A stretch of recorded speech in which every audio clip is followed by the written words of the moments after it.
Hey, hey, hey.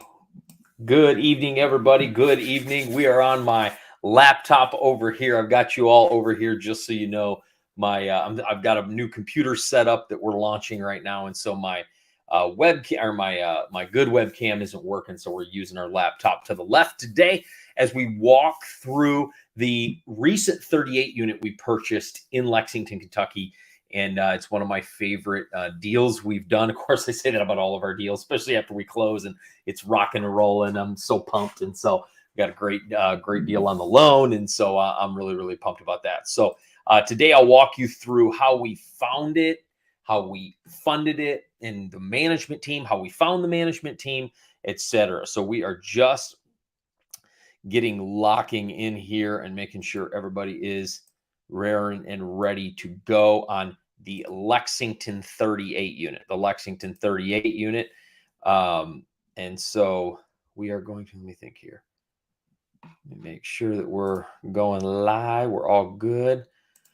Put in the comments a little bit about where you're at, where you're from. Let me hear in those comments. I can't wait to see where all of our people are at today. And we'll get going here right now.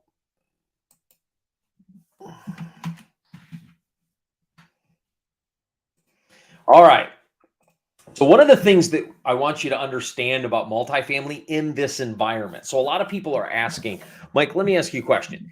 Is it still okay to get into multifamily? Is it a little too late to get into this game? Prices have inflated so much. Is it a good idea to get into it yet? Well, let me tell you this. All of the biggest syndicators and investors in multifamily real estate are still knocking down deals. Why do you think that is? That's people with loads of data, loads of market research, and loads of investors, and they're still acquiring properties. Why? Because multifamily real estate still leverages the strengths of our economy and hedges against the weaknesses. So that's one of the things you have to see from an economic perspective. And a lot of people are asking questions on how does the war in Ukraine affect the economy and how it affects especially our energy and supplies with groceries and inflation with gas and all of these things as income or as expenses continue to go up and inflation continues to go up. So is it still a good place to put your money? And the answer is 100% yes. In fact, the best hedge against inflation is debt. The best hedge against inflation is debt. And the reason for that is you lock in, no matter how much things inflate, my debt doesn't inflate. It doesn't go up. However much I borrowed, I still have to pay back that much. So when it continues to inflate, as I lock in debt on a multifamily property, my payment doesn't change, but my income continues to go up. So I've locked in and my income goes up with inflation. So you can ride the inflationary wave on your income, but lock in for debt. So you have to understand debt is one of the best hedges against an inflationary time. And it's one of the best ways to continue to generate revenue throughout this. And I can tell you, as inflation's hitting different families differently, real estate is one of those things that is really important to get into, because when inflation continues to go, what we have to do is get creative on earning, creative on adding value to a marketplace. What's up, Andrew? Good to see you, brother. Good to see you. Smash that thumbs up button. Make sure you subscribe to the channel. It's good to see you all today. We're going to bounce into this Lexington property. And again, I'm really, really pumped about this property for a couple reasons. All of the reasons I just mentioned. Multifamily properties are still cranking. They're still rocking. And it's still the best, in my opinion, one of the best assets to invest in. Just as a note for commercial real estate, you have to think about commercial real estate in 6 categories. Actually, 2 categories, 6 assets. You have to think about commercial real estate. One category serves the business community. One category serves the end user. And the category that serves the end user is always going to have a greater protection against economic turbulence, because when you're serving the end user, their needs don't change. They still need places to live. They still need things to do. They still need places, right? They still need homes. But businesses don't. Businesses can go away. So when you're serving the business community, when you're tying a real estate asset to the success of a business or an industry, that industry goes up and down and your real estate value goes up and down with it. So you have 6 different assets, 2 different categories. One category that serves the business community, retail, office, industrial. Now, retail and office, I would stay away from. Industrial's powerful because of all the shipping that's going on. So industrial's a really powerful asset to leverage, right? So industrial's great. Now, the three assets on the consumer side: mobile home parks, storage units, multifamily real estate. And of those six assets, the reason that multifamily real estate is expanding is because people need a place to live. And we're becoming continually a renter nation. We're a renter nation, just we are. And so as we continue to become a renter nation, those rentals are going to continue to be in demand. And we have a major unit shortage in America right now, which is even with the price of labor and the price of building materials, development has skyrocketed. Why? Because we're out of space. We need more property, right? And so development, of course, skyrockets. So when you have these assets, multifamily is still a great asset. So you need to get in this game on multifamily. Now, the way we get into the game on multifamily is we leverage other people's money. I don't use any of my own capital to invest in real estate.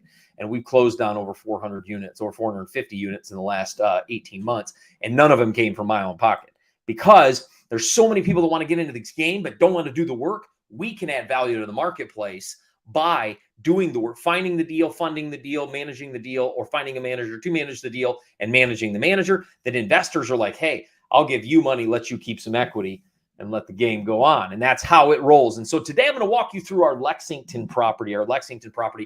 So one of the first things is how I found that property, All of my deals, 100% of my deals come through broker relationships. I get 100% of my deals through broker relationships, and that's real estate agents or commercial real estate agents, or we just call them brokers.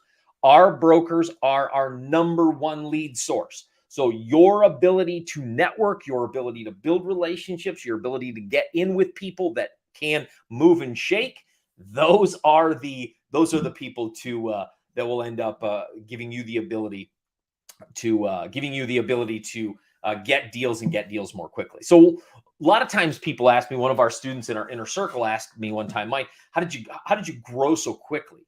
Well, I realized early on it's about finding deals and finding money. And when you're finding deals right now in this market, you are of utmost importance. Finding the money right now ain't hard, because you can find the deal and partner with somebody that's got the money or could go raise the money, and you guys got a partnership like that. And that's kind of how this deal ended up working out. And I'll share how that worked out in a minute. So I was working with a broker in the Lex market, and I knocked down a deal about pocket deals. Love them. Absolutely. Pocket deals. A pocket deal is just simply a deal somebody has in a pocket, or they call them pocket listings, or even napkin listings, meaning listings they have on their napkin that other people do not see. I'll do one of these days, I'll do a broker relationship live, the psychology of a broker, how to get into the inner circle with brokers, because that's a whole skill in and of itself. So how I found this deal, this is the key of multifamily real estate. It's a relationship game. So here's what happened. I bought a property. It was this little 16-unit deal in Lexington. And once I got that, I got a loan for that deal. And I went to my loan guy and I said, hey, who do you know that's rocking multifamily in Lexington? I need more deals, more deals, more deals. He connects me with a broker. This broker has a deal. He shoots me this deal. We make an offer, and the deal, we go under contract. So every single person, when you're going into a market for multifamily, you need three people on your team. You need a broker, you need a lender, you need a property manager. Those are your key people to run deals in any market. Of course, you need investors, but that's not market dependent.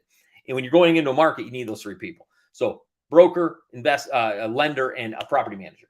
And so we had those three people because we had already done a deal. The power of that is when you have other people. My property manager, I said, hey, do you know anybody selling property? She shot me a deal a couple months ago. Then my lender, hey, do you know any multifamily brokers that have deals? He sends me a broker. I have a conversation with him. We put in an offer on a deal. We don't get it.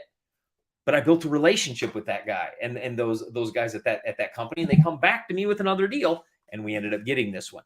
Building relationships with brokers is key to getting deals. So how I found it, I built relationships with commercial brokers. You want a ninja tip on finding commercial brokers? You want a good tip on finding commercial brokers? Here it is. Commercial brokers are only going to work with people that they know can close, right? They're only going to work with the people that they know can close. So when you go to brokers, you have to understand that's what they're really asking. But the way that many of you've seen LoopNet or Crexy or all these places, I don't necessarily go there for deals. I go there to find relationships with brokers. So I go to LinkedIn to find relationships with brokers. I go online to find people that I can continually connect with, because here's the deal in commercial real estate. Most people stick in their lane.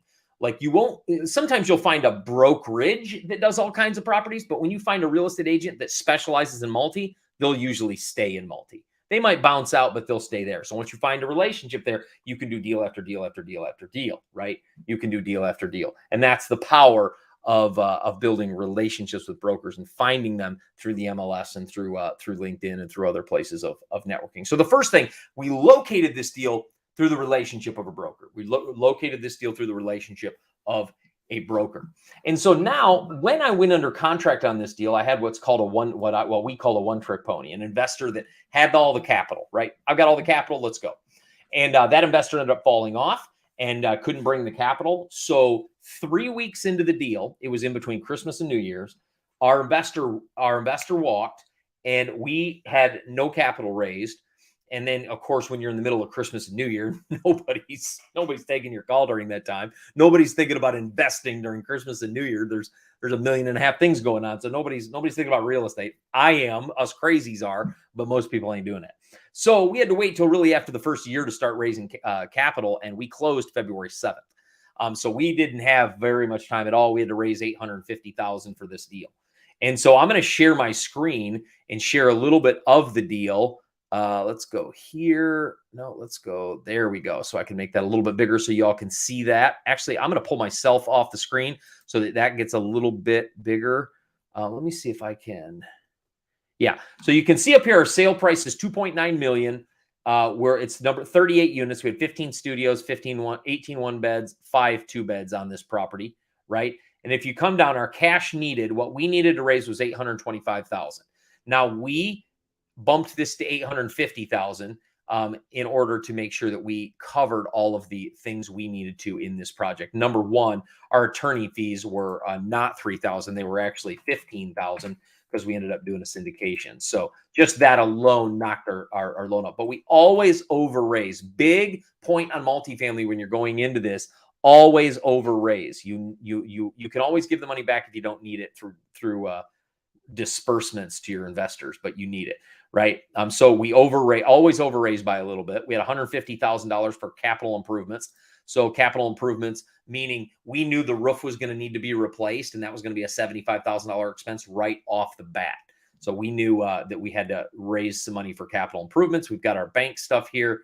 We've got, we come over, our tax is going to be about 15.3, insurance about 10.2, management just under 19 grand, our repairs 17, and so on. So our expenses are in the 105,000 range. Our income's in the 277. So if you come down to our summary puts us at about a 6% cash on cash return for our investors. So we sold this deal to our investors at 6%, what's called preferred return, meaning our investors get a 6% return on their money before we ever get paid. And I know this property is probably going to perform a little bit higher than that, but we give them a 6% preferred, and then we take the equivalent. Anytime we break our deals up, we give 70% to the investors. We keep 30%. And so, but for the first year, a lot of times I don't keep any money the first year. I give it all to the investors to make sure they're getting a return. And that first year, the reason I do that is we charge an acquisition fee, obviously, of 2%, so $58,000 on this deal. We charge an acquisition fee on this deal to raise the capital, find the deal. It's what keeps our lights on. It's how we run our business in order to continue to add value to investors. And very few investors ever balk against that, because they know we've got to keep our lights on just like any other business. And we can't do it on a small number of equity. We make good money when we sell the property, but we need to make sure that we're keeping the doors open with revenue on the front end. So we charge that acquisition fee. And then we always look at value add, right? This is really where we make our money. We believe we're going to be able to increase in the neighborhood of $48,000 a year on this property. And that takes our value. We're buying at a 6 cap. At a 6 cap, it takes our value up $806,000. $800,000. So if we can do that in about 3 years, we're going to increase the value of this project about 806 grand, right? So a $2.9 million project going to be about 3.7. What's that? 3.7. So 3.7 million is probably where we're going to sell this property in about 36 months. So this is how you analyze a deal. By the way, this analyzer, we do have this analyzer. I sell this analyzer. So if you need an analyzer for multifamily property, you can email me, Mike at Power Up Real Estate, and you can get this for $97. So you have it for yourself and you can use it over and over and over again. And so this is always a good analyzer to have. But again, analyzing properties is really important because when we talk to our investors, we need to be careful on the projections. We need to be careful on the projections. Air says this, you said you made a syndication. What was the minimum for individuals? Great question, Air. Minimum on this was $50,000. Usually our minimum is $100,000 on this deal because it was a little bit of a smaller raise at $850,000 for our team.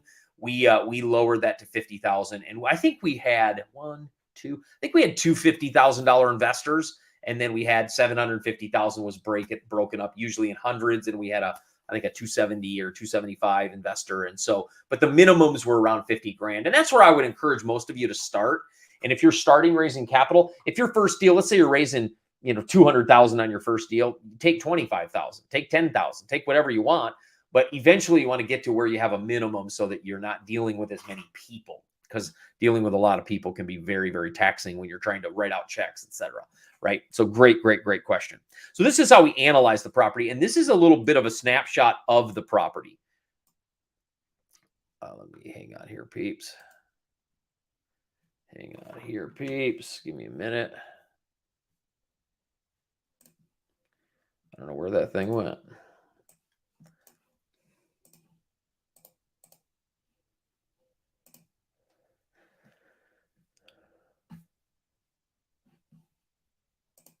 There we go. So you can see that there. I'll pull myself back up here. So you can see this property right here is this is what we call an OM, an offer memorandum. So an offer memorandum is a marketing packet given to you by the broker. But let me tell you something quickly about offer memorandums when you get this. This is a marketing brochure. This does not tell you the data of the property. They will have what's called a pro forma in there. And that's where you can take the property, meaning if you raised all the rents, here's how much it would be worth. If you raised all the rents, if you did everything right and all the stars aligned, here's what the property would be performing at. We always say pro formas, just pipe dreams. And so we want to run our own numbers and see where the numbers are at. So this is the team. And so list price was 3.1. So we got a couple $100,000 off, which was great.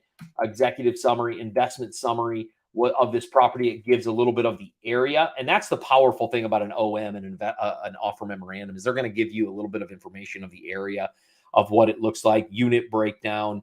Location is going to tell you a lot about Lexington. Lexington's a really powerful market. And so they're going to tell you a lot about the area and the property description, where it's at, what kind of building, what kind of land comes with it. This property was a 30-unit apartment building and then 2 4-unit buildings. So those two 8-unit buildings. So those, 2 4-unit buildings, 8 units total, my bad. So it was a 30-unit building and 2 4-unit buildings. And so we own those buildings right there as well alongside the property. And then they always do an overview of the area. So they show you where your property is, and you'll see down here, 6th Street West. This is us. This is what the property is called. And then they'll show you some businesses that are in the area. And that's our property from a picture. And you can see that roof. That roof from there that's a great picture of the roof. We have to replace that 75 grand. Cool story on that roof. Once we got the quote for 75 grand, they actually gave us a $75,000 credit in order to fix the roof.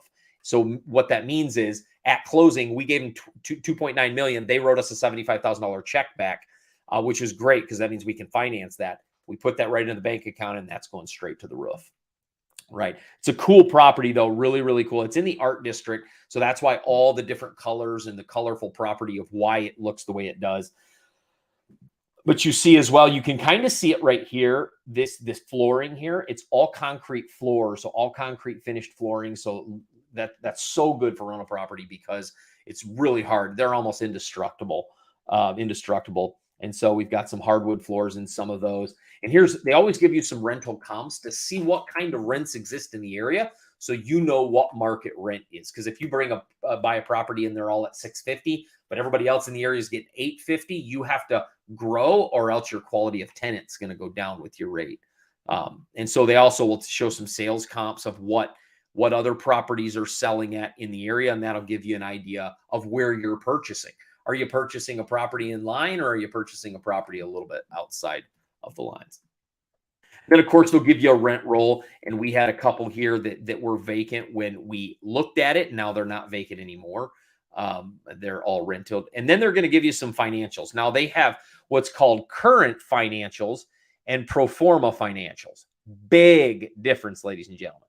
So they're saying the current is $324,000 a year, but where you can take it is $397,000. So that's another 50 grand.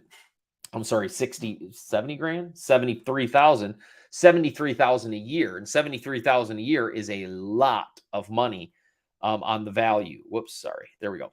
A lot of money on the value. So you're going from 324 to gross potential. By the way, potential. Do you see that right there? Potential. I want to keep saying that to you. That means if every unit was rented. By the way, when you say physical vacancy, then they back out the vacancy at 42,000. So 13%. So this is ran at 87% occupancy. And then you're making about 278,000. Now 278,000, which is about what we underwrote back when I was showing you the analyzer. Okay. And so 286, they say you can take it to 383, right? And so now you look at the NOI, you're looking at 160,000 to the difference of 219, which is about what, 59,000, something like that. $60,000 in difference from the NOI perspective. Again, they're going to give you some historicals showing you T12s. By the way, a T12 is a trailing 12. That means the last 12 months of financials. But again, these OMs are helpful because they kind of give you an idea of the property itself and how to get let me add me back to the stream there. How to understand these deals and how to get to the point where you can understand the property. So that's how I found it, how I looked at it, and how I analyzed it. Now let's talk a little bit about the funding process. So again, I told you I had a one-stop shop investor, and I only had about 4 weeks to raise the money. So I called a buddy of mine who I knew was a good money raiser, and I said, hey, why don't we partner on this deal? Bring some investors to the table. Let's get this bad boy locked down. And I called, of course, I had some investors as well. I already had some of the money raised. And he said, no, yeah, let's do it. I love the deal. So he calls up some of his investors, gets the rest of the money raised. The deal is done. Here's one of the things I want you to see about real estate. There's 4 quadrants of value in multifamily. There's who finds the deal, who raises the capital, who gets the loan, and who manages the deal. That's the quadrant of value. And you have to bring one of those quadrants or more to the table. But it doesn't always have to be raising the capital. So a lot of people say, yeah, but I've never raised capital before. You just partner with, think about that quadrant again. Think about the quadrant. Remember, find the deal, raise the capital, get the loan, manage the deal. Think about those 4. Here's what I did when I first started off. I just took those 4 and I'm like, well, which one don't I have? I'll go find a partner for that. If I can't get the loan, I'll go get somebody to come on and get the loan with me and give them a piece of the equity. If I can't raise the capital, I'll go find somebody who's good at capital. I'll go get the deal, bring it. I'll help, and I'll pick the property manager out, and I'll help manage the manager, and we'll get a deal done. I grew my portfolio quickly because I understood there's 4 quadrant of value. Just partner with what you ain't got. Just partner with what you don't have. And this is the key of multifamily growth. Multifamily is built on partnerships, strategic partnerships. And so you just partner with what you don't have. You just partner with what you don't have. Okay. And so that's one of those things to understand when you're seeking to go forward with multifamily real estate. And that's what we did here. So then we got the deal. And now how did I find my property manager? How am I managing this property? It's 38 units, kind of a big project. How do I do this? So when I got a loan, actually this worked in our favor. Our lender has a list of already vetted property managers that they require you use one of them. And think about it. I see why banks do this, because the bank has more into the deal than you do. If they're giving you you're only paying 25% down, they're giving you 75% of the money. Makes sense, right? they're gonna make sure that they have their rear end covered, right? And so what they're going to do is make sure you're using a management team that isn't going to run this thing into the ground and tank the value. And so the bank gave us a property manager, and this was back on our 16-unit deal, and she did a great job. Her team is amazing. They are just so good. One of the best managers I've ever worked with, if not the best I've ever worked with. She's amazing. I would say one of the best. I've got a couple managers in Texas and Indiana that are phenomenal as well. But all that to say, she was great. So I had her go out and walk this property with the inspector. So when the inspector came out and was looking at the roof and was looking at this, the manager was walking along with the inspector. And here's a ninja tip. They're looking at different things.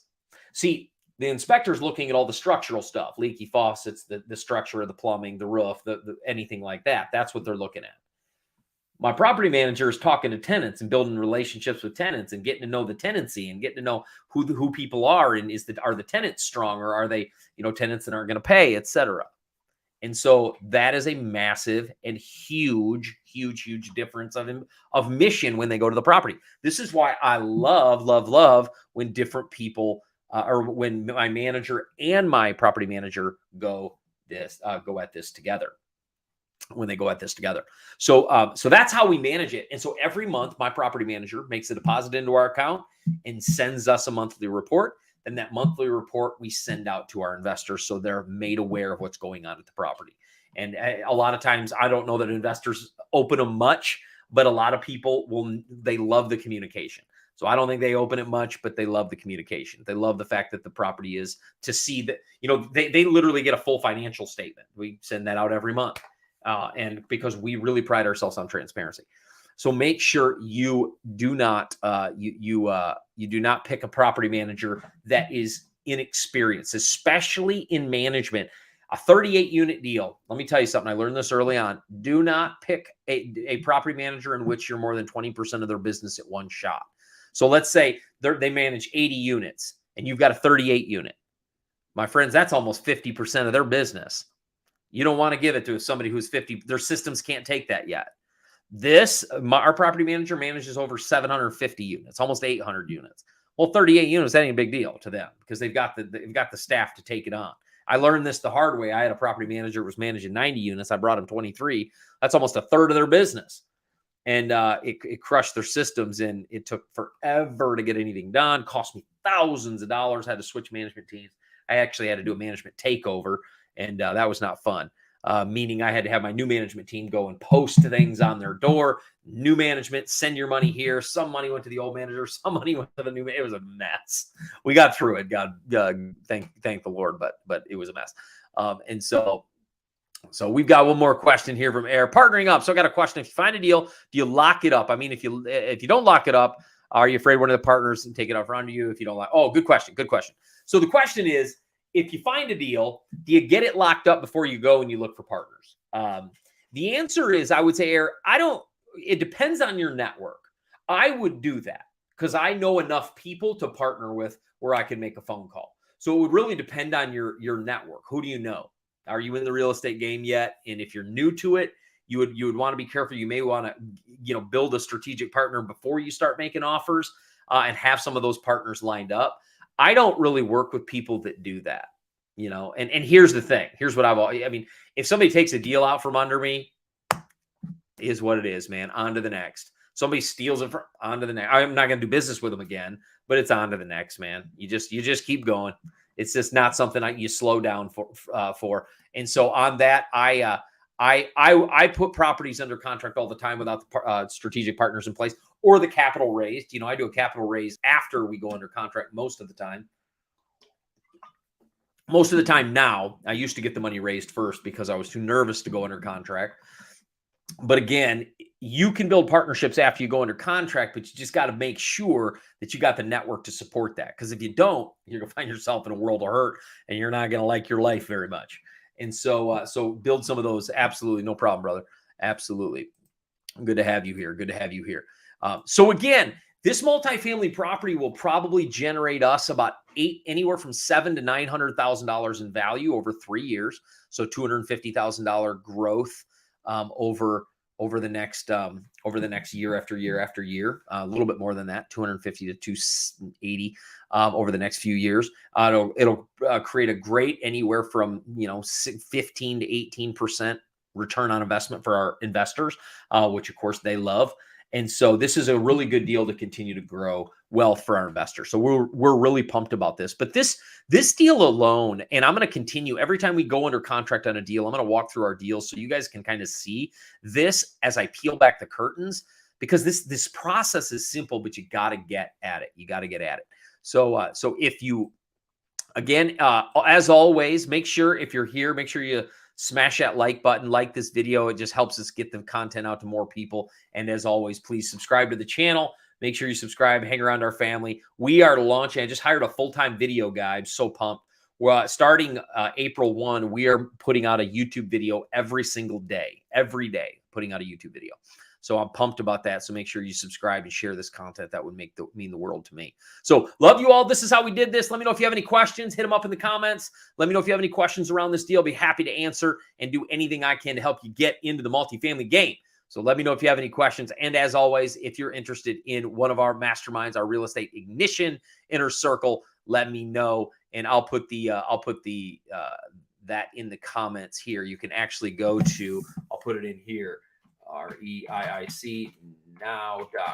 You can go there and you can book reiicnow.com, reiicnow.com. My buddy Chris Haskins and I launched a mastermind this year. If you're interested in hanging out with some experts and understanding real estate, you want to get into the game, you can join our real estate ignition inner circle, or click that link, hop on the phone with one of our team members, and we'll see if you're a good fit and see if you'd like to come into the family of movers and shakers. Hope you guys having a great day. Again, smash that thumbs up button, hit subscribe, share the content. Love y'all. I'll see y'all in the next video. Take care.